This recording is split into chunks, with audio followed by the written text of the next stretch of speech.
हम class 10th का chapter 9 light discuss कर रहे हैं। What is relative refractive index.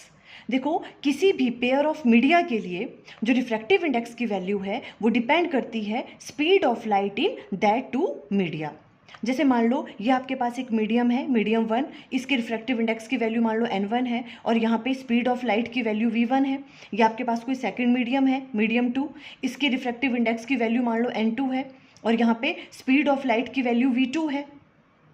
अब अगर हमें रिफ्रैक्टिव इंडेक्स की वैल्यू फाइंड आउट करनी है second medium with respect to first medium, तो हम किस तरह से राइट डाउन करेंगे, n2 1। इसका मतलब क्या है, refractive index of second medium with respect to first medium, और इसकी वैल्यू किसके बराबर होगी, speed of light in medium 1 divided by speed of light in medium 2, means v1 divided by v2। ये किसके बराबर होगा, refractive index of second medium n2 with respect to first medium divided by n1।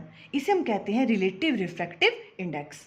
अब अगर ये वाला जो medium है फर्स्ट मीडियम, अगर ये एयर या वैक्यूम हो, उस केस में हम रिफ्रैक्टिव इंडेक्स को कहते हैं एब्सोल्यूट रिफ्रैक्टिव इंडेक्स। और उस केस में हम किस तरह से राइट डाउन करेंगे, nm equal to speed of light in vacuum, ये वाला मीडियम, क्योंकि ये वाला मीडियम क्या है हमारे पास, वैक्यूम, तो speed of light in vacuum आ जाएगा, divided by speed of light in that medium जो आप मीडियम ले रहे हो।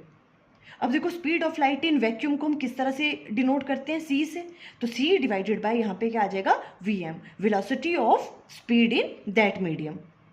c की वैल्यू हमें पता है क्या होती है, speed of light in vacuum 3 × 10⁸ metre पर सेकेंड।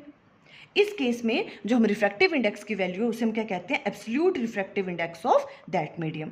फुल एक्सप्लेनेशन की वीडियो का लिंक स्क्रीन पे आ रहा होगा। Thank you.